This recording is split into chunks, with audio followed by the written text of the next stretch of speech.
Yan, magandang umaga ulit. So, September 25 na po tayo.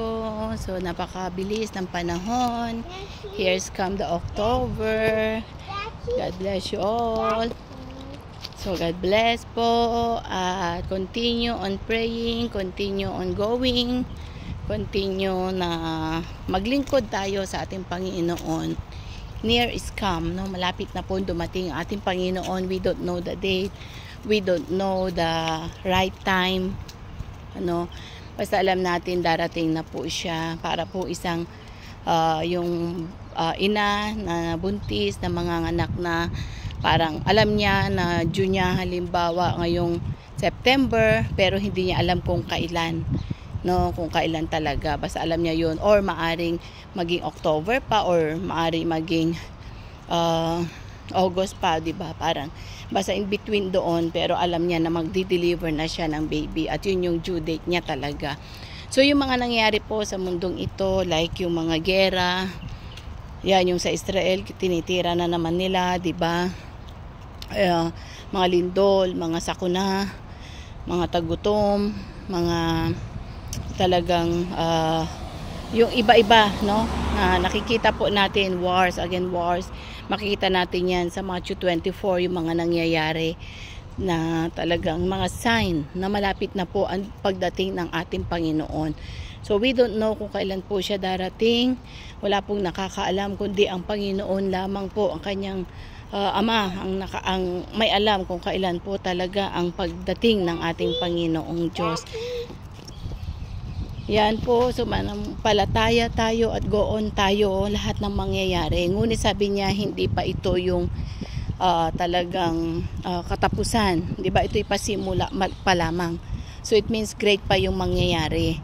And before that na mangyayari, siguro yung great is magra-raptured muna. Ibig sabihin nun is talagang kukunin, no, ng Panginoon yung kanyang mga anak, yung mga naglilingkod talaga yung naging matapat sa kanya, yung tumanggap sa kanya bilang Lord and personal Savior niya.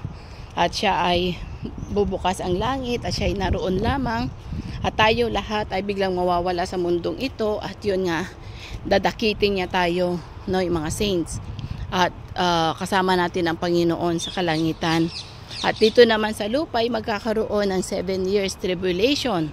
The 3.5 years, ito po yung puro kagandahan ang ipapakita kasi syempre magkakaroon ng guluhan. Bakit nawawala yung mga tao?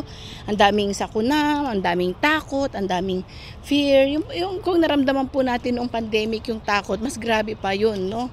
Kasi wala na yung grace ng Panginoon, wala na ang Holy Spirit sa pagdating nung pag na-raptured na po o nakuha o nadakit na yung mga anak ng Panginoon. And then after that is magkakaroon na ng, yung sabi ko nga, the 3.5 years na parang magkakaroon ng peace kasi papakalmantihin niya yung ni Antichrist yung mga tao para ano sila, makuha niya yung loob. And then after the 3.5 years na maiiwan, ito po yung lalabas na yung sungay niya kung ano siya, sino siya. At yun, magkakaroon na yun yung papahirapan na yung maniwala at hindi. Tatatakan niya na ng 666. Ay, we cannot pass there. Yung oh, it's close, see? Tatatakan niya na. Ito na yung ayaw, pahihirapan na yung mga Kristiyano na hindi ka pwedeng bumili nang wala kang tatak, wala kang chips, di ba, na ilalagay sa noo or sa kamay.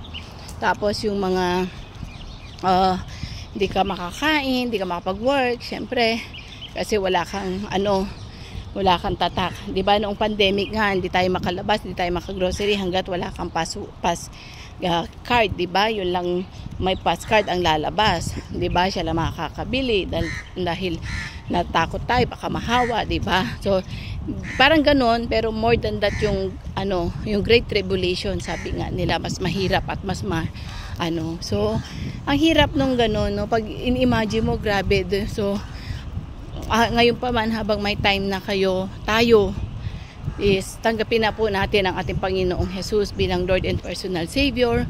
Humingi tayo ng tawad, magbago na tayo, sundin na natin ang ating Panginoon habang nandito tayo sa lupa. Kasi dito naman sa lupa, dito man talaga tayo dadaan, stranger lang tayo dito eh. Pinakabahay natin is yung sa kalangitan.